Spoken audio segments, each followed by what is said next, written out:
Olá, turma, sejam muito bem-vindos a mais uma aula deste programa de educação para jovens adultos, oferecido pelo Instituto Livre, modalidade EAD.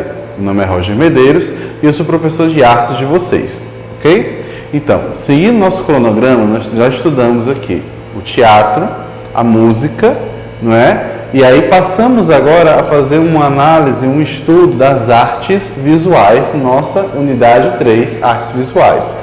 Na aula passada, nós vimos uma breve introdução sobre essas formas artísticas e depois vimos a fotografia como uma de suas principais manifestações, ok? Além disso, percebemos que a fotografia ela é uma arte bidimensional, ou seja, ela lida com apenas duas dimensões do nosso universo. Quais são elas? Elas lidam com altura e com largura, elas não têm profundidade, não é isso? Então vamos analisar, vamos fazer uma breve revisão agora para a gente entender o lugar do nosso tema 3, que é a tridimensionalidade. Vamos lá. Analisando aqui agora, nós vamos ter aqui um ponto, certo? Um ponto e uma reta, certo? Aqui está quase ponto. Vamos ter aqui um ponto e uma reta, ok? Então, quando nós temos aqui o ponto e uma reta, elas são formas, são traços, são desenhos em que podemos identificar apenas uma das dimensões, né? Então, na reta podemos identificar aqui, no caso, a largura, não é isso? Essa reta, esse comprimento da reta, não é isso? E aqui no ponto podemos identificar apenas, talvez medir essa circunferência e tudo mais, mas também identificamos apenas uma única dimensão. Nós não temos profundidade no ponto nem sua largura. Temos no máximo ou seu comprimento, sua largura, mas nós nunca temos na análise e na visão do ponto da reta mais de uma dimensão. Então, esses são traços monodimensionais. Traços monodimensionais. Ok? Traços monodimensionais, certo? Por que mono? Porque mono quer dizer um. Vamos lembrar do português, palavras monossílabas, palavras dissílabas, palavras trissílabas e palavras polissílabas. O que eram as palavras monossílabas? Eram as palavras que tinham apenas uma sílaba. Pé, já, mão, mãe, má. Todas são palavras monossílabas. Então, se as monossílabas são palavras com uma sílaba, os traços monodimensionais são os traços apenas com uma dimensão.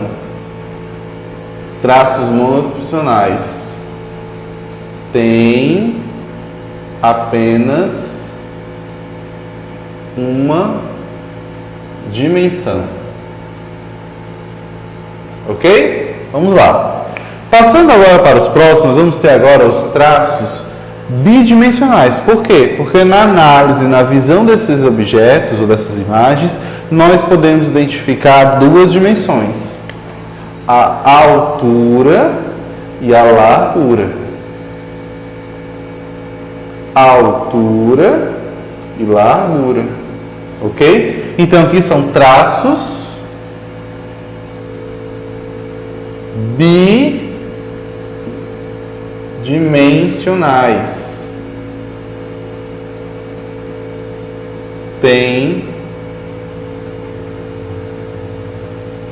duas dimensões. Bi, duas. Mono, uma. Ok? Então aqui nós temos aqui os traços bidimensionais, porque identificamos neles obrigatoriamente a altura e a largura. Altura e largura. Isso já foi visto em outras aulas, estamos fazendo aqui um processo de revisão, certo? Vamos lá. Passando agora para os desenhos tridimensionais, nós vamos falar agora desses aqui. Então, neles podemos identificar tanto a altura quanto a largura e a profundidade. Perceba agora que nós vamos ter uma perspectiva do objeto. Eu não vou olhar apenas para a superfície dele. Eu vou olhar agora para a superfície, ao mesmo tempo que eu percebo algo que essa superfície não capta. Então, eu percebo isso aqui, essa parte desse cubo, mas ao mesmo tempo eu consigo perceber, mesmo que de forma parcial, perceber a sua profundidade, o tamanho, né, o volume desse cubo. Do mesmo modo, com essa pirâmide, eu consigo perceber as fases dessa pirâmide e entender que do outro lado dela há uma forma idêntica a essa, ok? Então, aqui nós temos aqui traços tridimensionais. Traços tridimensionais. Tem 3 dimensões.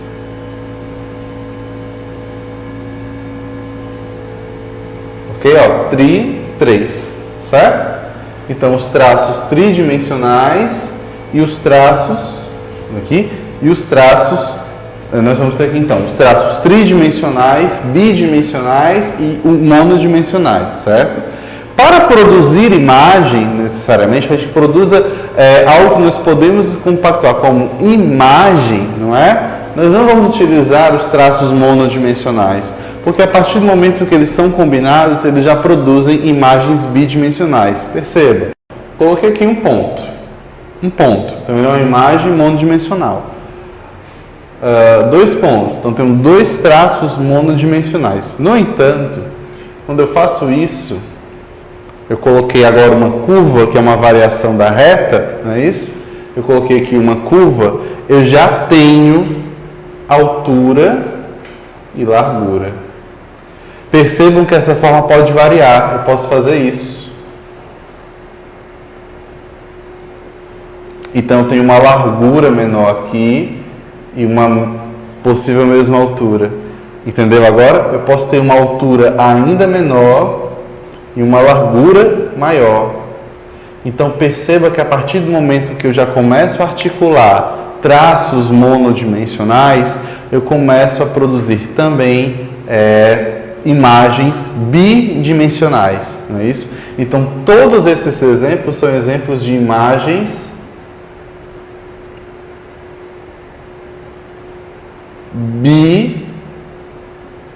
bidimensionais. Ok? Imagens bidimensionais. Todos esses são esses exemplos. Diferentemente desse caso, é que nós vamos ter imagens tridimensionais que eu consigo perceber uma perspectiva sobre esses objetos. Ok? Vamos agora fazer uma análise mais profunda desse conteúdo. Vamos passar para o livro. Então, analisando agora as imagens tridimensionais aqui na página 70 do nosso material, é interessante a gente notar agora como que esses objetos estão presentes no nosso cotidiano. Porque nós vivemos em um mundo tridimensional, não é isso? Nós vivemos em um mundo em que todos os objetos têm uma perspectiva, têm uma forma, e essa forma ela é uma forma volumosa, não é uma forma plana, ok? Então, o que separa, portanto, os objetos tridimensionais artísticos dos tridimensionais não artísticos, não é isso?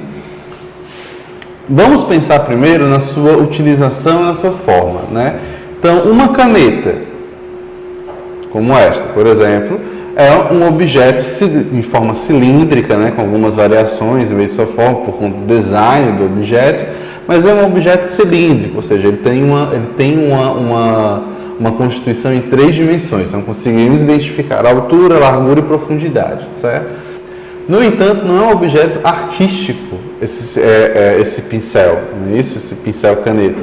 Ele é um objeto funcional, ou seja, ele serve para escrever no quadro, ele pode servir, inclusive, produzir outro objeto artístico. Eu posso pegar isso numa lousa e desenhar aqui, fazer um desenho, uma paisagem, uma interpretação, uma caricatura e produzir arte com ele. Mas o objeto em si, esse objeto em 3 dimensões, esse objeto em 3D, não é isso? Não é um objeto artístico, ok? No entanto, quando nós pegamos, por exemplo, um pedaço de mármore, e aí aquele pedaço de mármore amorfo, sem morfa, bruto, não é? Ou seja, uma grande pedra de mármore, nós começamos a esculpir sobre ela formas. E aí isso é muito interessante. A palavra forma é o que define a arte de outras formas não artísticas.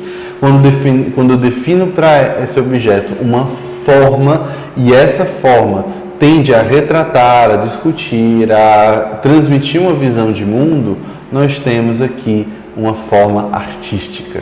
Não é?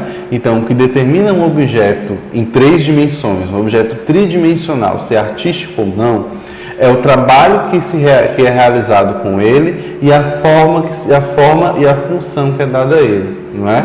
Então, por exemplo, uma escultura não tem uma forma e uma função utilitária no nosso dia a dia. Ela está ali para fazer um ornamento, para expressar uma ideia, para mostrar um ponto de vista, uma interpretação, uma visão de mundo. Não é isso? Enquanto que esse pincel tem o intuito de esclarecer minhas ideias, de anotar no quadro a minha fala, a minha aula, para que vocês possam copiá-la porventura. Então é isso que diferencia os objetos tridimensionais artísticos dos objetos tridimensionais não artísticos. Vamos aqui agora para a leitura do texto. A gente observa aqui o que você sabe. Na seção logo abaixo nós vamos ter aqui, né? Assim como o seu dia a dia está repleto de produções bidimensionais, a tridimensionalidade também tem presença marcante em sua vida. É só você olhar para o seu lápis, sua caneta, sua borracha, seu celular, um prato, uma panela, um sabonete, móveis, automóveis, uma bola de futebol, enfim, a lista é interminável.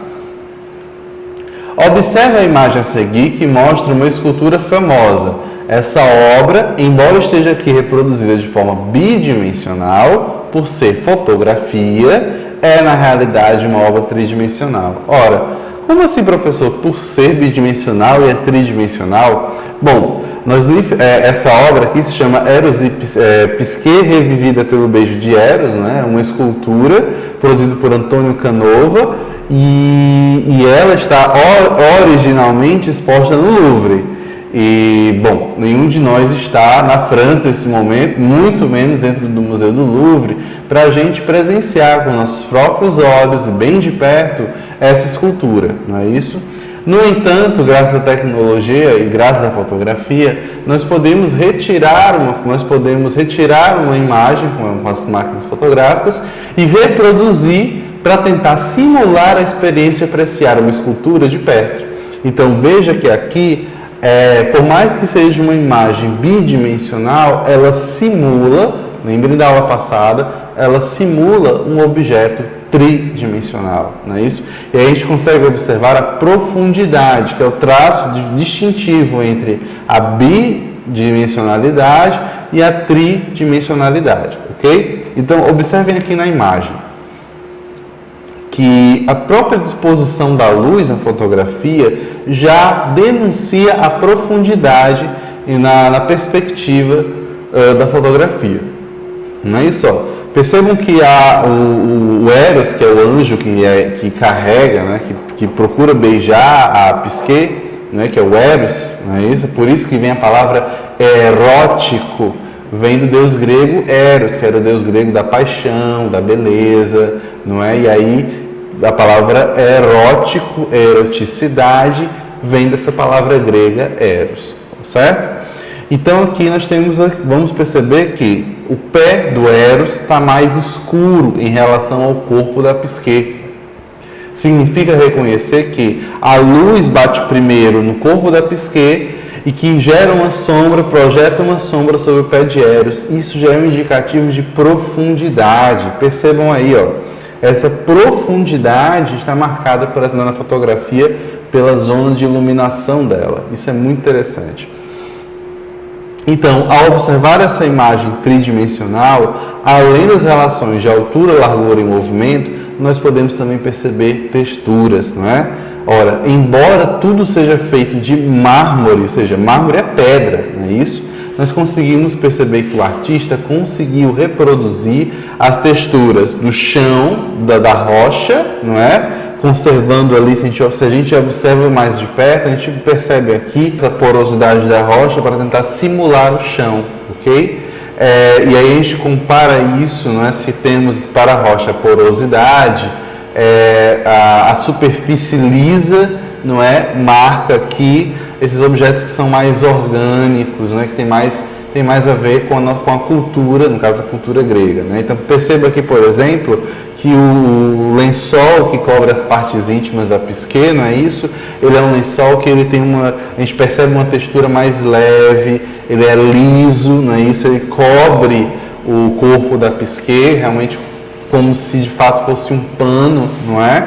E aí também vamos ter aqui o corpo, né, tanto do Eros quanto da psique, um corpo super liso, né, sem aspereza, sem porosidade, não é? Então, esses traços marcam justamente isso, né? Então, se de um lado nós temos a superfície lisa, que marca, que identifica os objetos do homem e sua cultura, ou seja, o Eros, a mulher, o tecido que é algo fabricado, né, pelos homens e tudo, aquilo que é fabricado pela natureza, produzido pela natureza, é poroso, é áspero, que no caso aqui é a rocha, ok? Então, quando falamos numa arte tridimensional, numa obra tridimensional, nós falamos dessa maneira de utilizar os materiais para reproduzir um ponto de vista sobre a realidade. No caso aqui, o ponto de vista desse artista não foi apenas retratar esse beijo fictício, porque Eros e Psique é um mito, é uma história fictícia, né, para explicar a realidade, não é isso?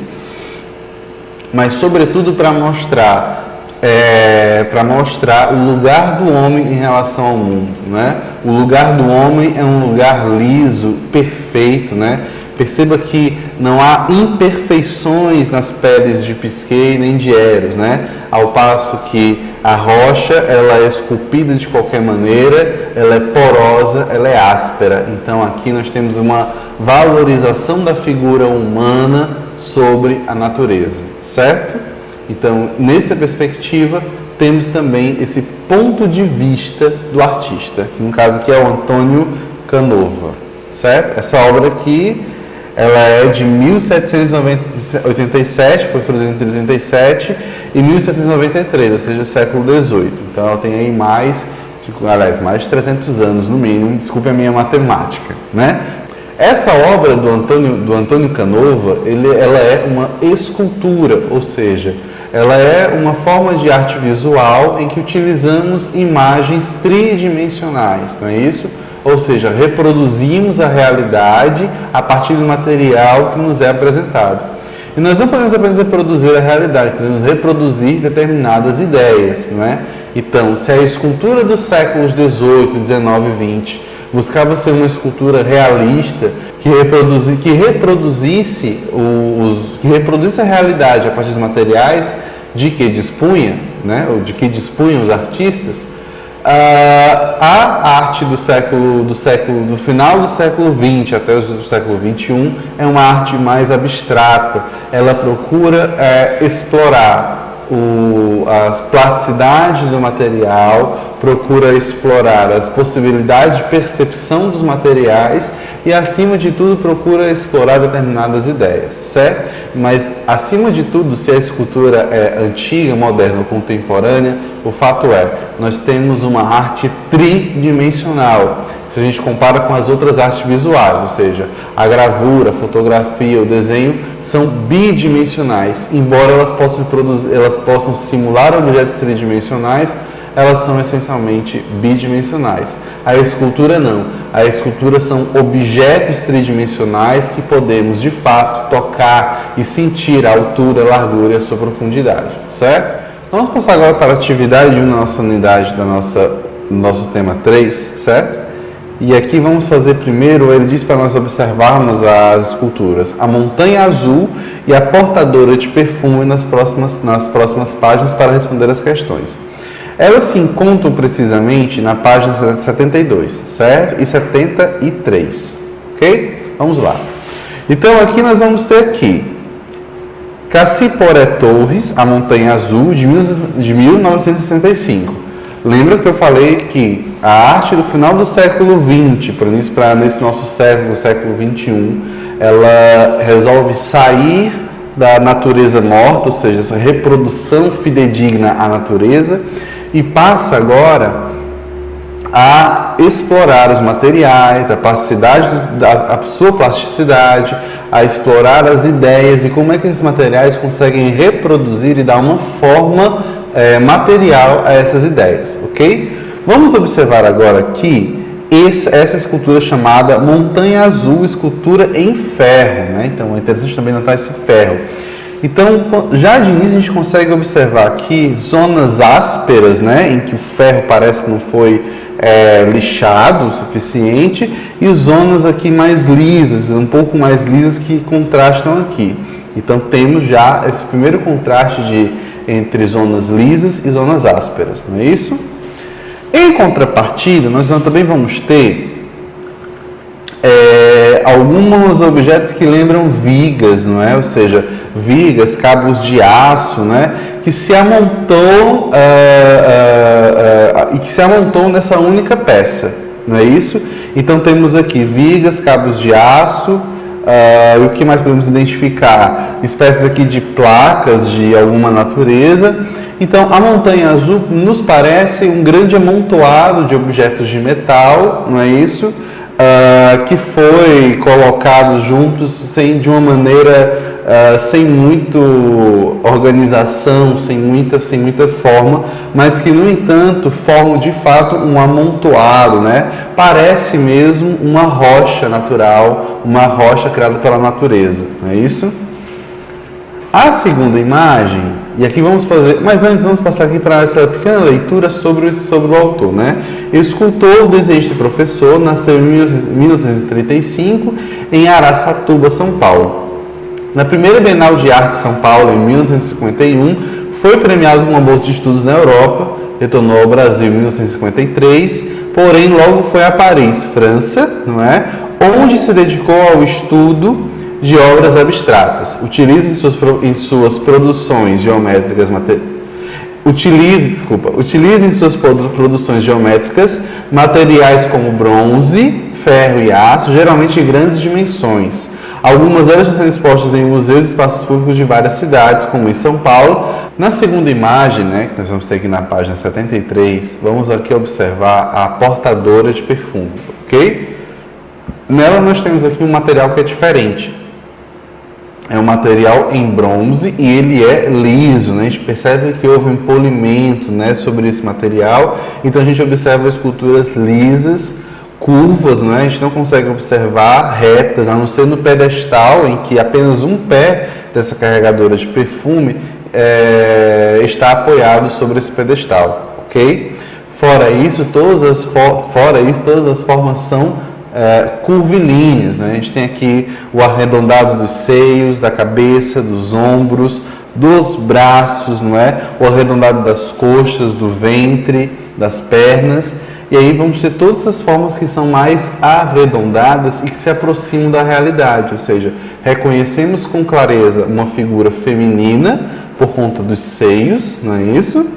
E também reconhecemos aqui uma atividade, né? Ou seja, temos aqui uma atividade de carregar perfume, ou seja, ela não é apenas um vidro de perfume como quem faz disso um uso pessoal, não é? Não, a gente está falando aqui de um grande frasco de perfume, talvez para algum ritual ou para alguma empresa, fábrica, enfim. As narrativas são possíveis, mas de qualquer forma, o tamanho desse jarro que ela carrega não sugere um jarro para uso pessoal. Parece que há aí uma outra relação que não é necessariamente uma relação de vaidade, de cuidado com a beleza ou com a sua identidade social, ok? Vamos responder agora algumas questões.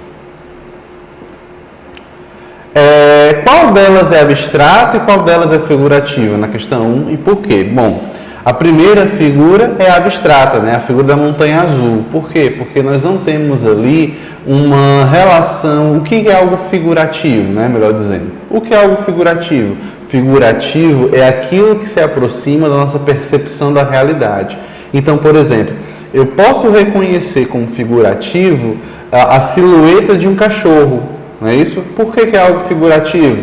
Porque lembra um cachorro que eu vejo na rua, que eu vejo em casa, que eu vejo na televisão. Então, quando essa obra de arte, quando essa imagem se aproxima das imagens que eu tenho a partir da minha vivência com o mundo natural, que é o mundo onde eu vivo, eu tenho uma obra figurativa. E o contrário de figurativo é justamente o abstrato, o temático, não é? Por quê? Porque ela expressa muito mais uma ideia, não é? E não tão uma figura. Então, se a gente olha para a montanha azul, a gente percebe claramente aqui uma ideia de amontoado, né, de junção desordenada das coisas, né? Parece muito mais essa montanha azul uma montanha de entulhos, não é isso?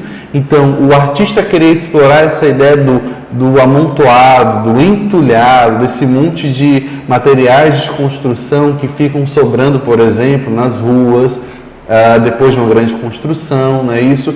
Nesse mau descarte que existe desses materiais, não é? Então, ele aqui explorou uma ideia, explorou esse tema. Por isso que essa imagem da montanha azul é uma imagem abstrata. E aí, qual é a imagem figurativa? Lembrando que figurativo é aquilo que se aproxima da minha visão de mundo, daquilo que eu vejo no meu dia a dia. Então, a imagem figurativa, no caso, vai ser a portadora de perfume, não é isso? Tanto a imagem quanto o título também são bastante figurativos, né? A portadora de perfume. Eu tenho aqui um sujeito, né? Um delegado a uma determinada função, que é portar algo, não é? E portadora de perfume, perfume também é um objeto. No entanto, quando eu olho o título da obra Montanha Azul, eu não entendo por que o nome azul, porque a montanha ela é feita de ferro e ela está aqui nas cores meio ocre, marrom, não é? Então não tem nada necessariamente azul. Mas talvez o azul que esteja aqui seja comentado seja o azul que o metal produz, né? O metal, o ferro, ele é uma substância que, em contato com algumas outras, solta um tingimento azul, ok? Então, talvez a ideia de montanha azul remeta a essa ideia de uma montanha feita puramente de ferro, uma montanha puramente feita de metal, certo? Então vamos lá, respondendo aqui a questão 1, qual é a imagem abstrata? A montanha azul. Qual é a imagem figurativa? A escultura figurativa, portadora de perfume. Por quê? Porque na montanha azul nós não temos um objeto que se assemelhe a algo que nós vemos ou visualizamos no nosso mundo natural. Enquanto que a portadora é uma mulher, nós reconhecemos o corpo de uma mulher, reconhecemos os seios, pernas, um pote de perfume, né, um vaso, um jarro de perfume, né, então a gente consegue observar isso nessa segunda imagem, não na primeira imagem. Então, por isso que ela é uma imagem figurativa. Ok? Passando agora para a questão 2. Você já viu alguma escultura em sua cidade ou em outro local que visitou? Onde? Era uma obra abstrata ou figurativa? Descreva cada uma delas. Bom, essa aqui é uma questão de experiência pessoal, vou descrever a minha, ok? Eu já vi várias obras aqui em Fortaleza, várias obras artísticas aqui em Fortaleza, não é? Mas principalmente uma delas me chama a atenção, que é de um artista cearense chamado Cérvulo Esmeralda, não é? O Cérvulo Esmeralda, ele produz, já respondendo aqui a terceira pergunta da questão, ele explora esculturas abstratas. De que sentido, não é? Para o Cérvulo Esmeralda, o seu trabalho ele consiste em explorar a perspectiva dos seus objetos. Em suas obras, a cada perspectiva por onde elas são observadas, não é isso? A gente consegue perceber a formação de diferentes imagens. Então, quando eu olho uma obra do Cérvulo Esmeralda de um ângulo, ela produz algumas imagens. Quando eu olho ela de outro ângulo, elas produzem uma outra imagem. Então, isso é a obra do Cérvulo Esmeralda. Ele não explorou objetos presentes na natureza ou objetos que são próximos à nossa visão de mundo. Ele apenas observou os materiais de que ele dispunha para ali fazer formas e esculturas que explorassem diferentes perspectivas e que a cada olhar que se fizesse fossem produzidos uma nova imagem, ok?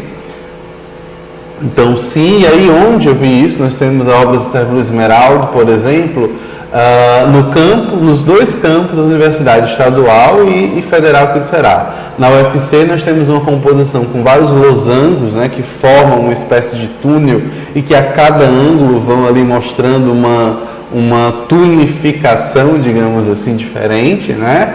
E na Universidade Estadual do Ceará nós temos uma espécie de torre de relógio que também ali a cada ângulo que nós olhamos nós podemos ver diferentes fractais, não é? A partir do momento em que nós mudamos a perspectiva de observar aquele objeto, aquela escultura, ok? Então, já que respondemos aqui a questão 2, passar para o item 3.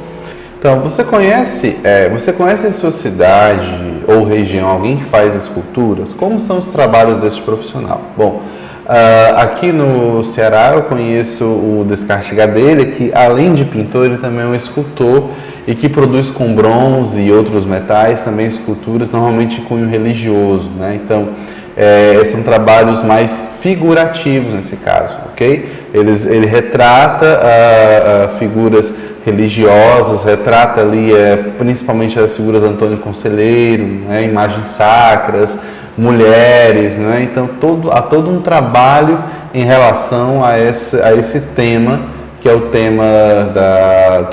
tema religioso, o tema do feminino, da maternidade, ok?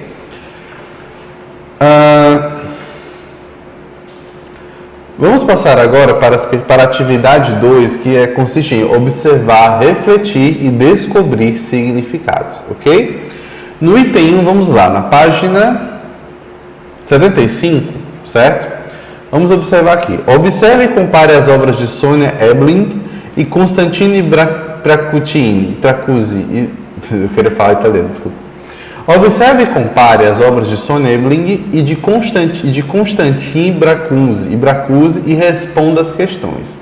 Então, vamos lá. Vamos começar aqui pela escultura da Sônia Ebeling, né, que chama-se Luísa, de 2000, ok? Então, temos aqui, novamente, uma figura feminina, e a gente reconhece esses traços porque a nossa imagem, as nossas imagens e conceitos que a gente traz do mundo natural, não é? A gente associa com as imagens e conceitos que estão aqui na obra, certo? Então, observamos os seios, sobretudo, não é? As ancas, né? Os quadris mais largos, um cabelo comprido, então nós associamos isso a uma imagem feminina, ok? Então, temos aqui uma imagem feminina, certo? E observem que essa Luísa, ela tem uma barriga esbelta, magra, digamos assim, ou seja, uma cintura mais afinada, ao passo que os braços são muito largos, né? Ou seja, é um braço mais gordo, mais forte, e as pernas, né? As coxas, canelas e o pé também estão enlarguecidos, né? E o seu tronco, pescoço e cabeça conservam uma imagem mais magra, mais esbelta, ok? Então, nós temos aqui esse dismorfismo, né? Dismorfismo no sentido de que não há uma simetria de formas, mas há formas que são diferentes em uma mesma imagem. Se de um lado nós vamos ter algo esbelto e ao mesmo tempo nós vamos ter algo mais largo, não é isso? Mais gordo nesse sentido, ok? A próxima imagem, aqui já na página 76, que é uma obra do Constantine Braccucci, né, que chama-se O Beijo, né? Perceba novamente que nós estamos diante de uma escultura figurativa, né? Nós podemos enxergar aqui, portanto, duas pessoas entrelaçadas, ou seja, por um abraço, né? Ou seja, o braço de um envolve e aperta o outro, não é isso? E aí nós temos aqui os desenhos da boca e dos olhos que estão em contato e a boca que estão em contato, certo? Além disso, nós conseguimos observar também que na imagem da esquerda, pelo menos da minha esquerda, a gente observa uma leve protuberância aqui na parte de baixo que pode indicar os seios. Então aqui é um casal ou uma relação heteroafetiva, não é isso? Então temos um homem do lado direito e uma mulher do lado esquerdo, ok? E mais interessante disso é notar simetrias e assimetrias. Perceba, As formas são muito parecidas, não é? Então, nós temos aqui o cabelo desenhado da mesma maneira de um lado, da mesma maneira de um outro, mas o traço que liga os cabelos não se encontram, né? A gente consegue observar essa forma convexa, né, aqui no alto, mas, no entanto, o traço do homem faz aqui e o traço da mulher vem bem aqui, não é isso? Então, não são traços idênticos, não é isso? Então, há uma espécie de encontro, mas ao mesmo tempo não é um encontro perfeito, encaixado, tudo simétrico, tudo igual. Não é um encontro da chave com a fechadura, digamos assim, não é? Então, os olhos também são diferentes, enquanto que o olho da mulher é menor, o olho do homem é um pouco maior, não é isso? Enquanto que a boca da mulher está mais aberta, ou seja, a gente consegue observar um lábio mais protuberante, mais esculpido e talhado na pedra, né? No outro nós vamos ter um lábio mais discreto, ok? Então essa obra aqui é uma obra feita em pedra, em mármore, né? Esculpida. Ela não é uma escultura lisa como uma escultura do Canova, ok? Então ela já conserva os traços do talhe, né? E isso é interessante, quando a gente pensa na arte do século XX, em comparação às artes do século XVII, XVIII, XIX, a arte do século XX busca mostrar o trabalho do artista, né? Ele busca denunciar os traços que estão aqui da participação do artista na obra. Perceba que pelo cabelo, pelo acabamento dessa peça, nós identificamos aqui o trabalho do talhe do artista, não é? Ele quis sim mostrar que ele talhou dessa maneira, que as ferramentas dele passaram pela peça dessa determinada forma e deixaram essas marcas. E ele não quis disfarçar essas marcas polindo a peça, utilizando algum verniz. Ele deixou a porosidade, a aspereza natural do material, né? Que no caso aqui é um mármore, né? Uma pedra de mármore, visível e tocável para o seu público, né? Diferentemente do Canova, que resolveu, com as figuras que representam a cultura humana, ou seja, o pano que cobria ali o corpo da Pisquet, né? O corpo do Eros e da Pisquet, ele utilizou ali recursos para deixar o mais liso, não é? Ele fez o possível para esconder o máximo que podia as marcas do escultor, diferentemente dessa obra que nós estamos estudando aqui, certo? Vamos responder agora as perguntas. No item A, descreva o que você pode observar em relação ao desenho das formas. Ora, nós já vimos, na primeira forma, nós vimos ali uma mulher com uma certa assimetria de formas, enquanto que seus membros superiores e inferiores eram muito mais largos, o seu tronco era esbelto. Isso mostra um pouco, se a gente poder pensar em um sentido para isso, para essa obra, mostrar o que é importante em uma mulher no Brasil ou de um modo geral no mundo inteiro, não é? Para uma mulher ela tem que ter umas ancas fortes, largas, não é? Que remetem também à reprodução. Então, no século XIX, por exemplo, nós temos aqui que o padrão de beleza eram mulheres mais gordas, com as ancas largas, com os quartos largos, porque isso era um indicativo de fertilidade, não é isso? De boa reprodutividade, que era um valor daquela época. A artista, ao reproduzir uma imagem feminina dessa maneira, ela tenta dar uma visão desse discurso, não é? Ou seja, uma mulher tem que ter os braços que indicam uma certa força, que indicam uma certa aptidão para o trabalho, ao mesmo tempo que tem ali as pernas também largas e fortes e as ancas largas para dar essa ideia de reprodutividade. Mas a mulher, por outro lado, também tem que ser esbelta, tem que ter os seios fartos, não é? A cintura esbelta, a cintura fina, não é mesmo? Essa nuca, né? Essa região aqui do pescoço, não é? E do peito, algo delicado e com os traços suaves e um rosto cálido. Então, quando essa escultura da Sônia Bering, ela é um retrato dessa visão de mulher, de que a mulher, ao mesmo tempo, tem que ter aptidão para o trabalho, tem que ser forte, ela também tem que conservar um corpo esbelto, um corpo delicado, que se representa em seu tronco, ok? Então, isso aqui é como a gente consegue elaborar esse desenho das formas, não é? E na segunda, nós temos aqui nessa aqui do Constantin Brancusi, nós vamos ter aqui uma imagem quase de simetria, né? Os dois amantes estão em posições similares, eles têm formas muito parecidas um com o outro, os braços têm mais ou menos o mesmo comprimento, então é tudo aqui muito parecido.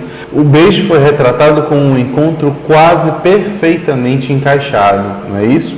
E aí a gente consegue observar isso por meio da simetria das formas, não é? Da posição dos braços, a simetria das posições, ou seja, da mesma forma como que ele a abraça, ela o abraça, não é isso? E aí nós vemos os pequenos traços de individualidade, não é? A mulher tem um olho menor, a boca maior, o cabelo mais avantajado, mais destacado, enquanto que um homem tem um cabelo mais discreto, um olho maior e uma boca menor. Então, o que é o beijo do ponto de vista desse artista, não é? O beijo, ele é um encontro perfeito, não é? É um encontro simétrico no meio de suas pequenas simetrias. Então, o grande beijo é esse beijo em que nós podemos nos encontrar no meio das diferenças, ok? É justamente a relação entre identidade e diferença, certo? No item B, embora estáticas, existe alguma sugestão de movimento em cada uma delas. Que parte das obras dão essa ideia de movimento? Vamos observar agora aqui a Luísa, né?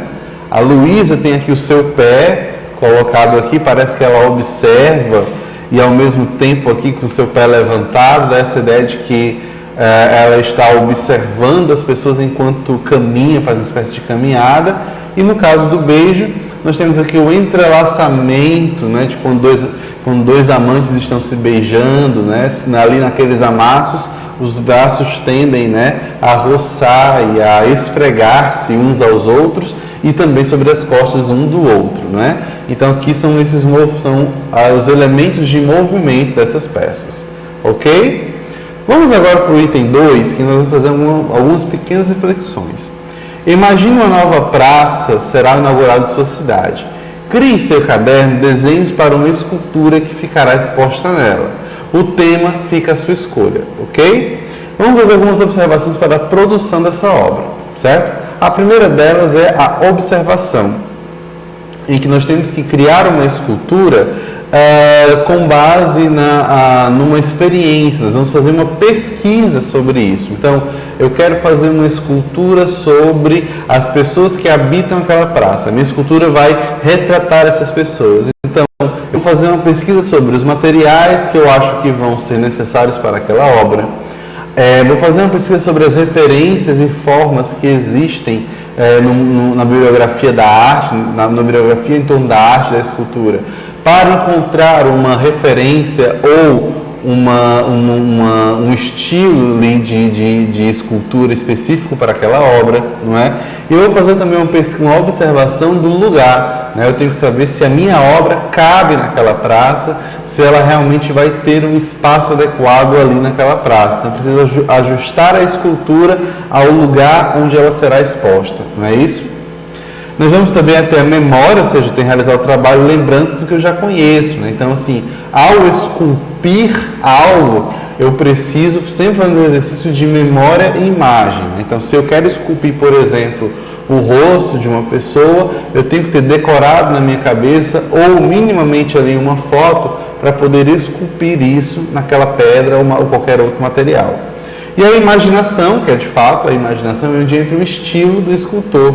A gente observa que alguns escultores preferem esculturas mais lisas e polidas, enquanto outros preferem as ásperas e porosas, marcando ali a presença do material, né? Então, esses são os principais elementos para a gente pensar na hora de construir uma escultura. Finalizamos aqui mais uma aula, nos vemos na próxima. Forte abraço, até mais!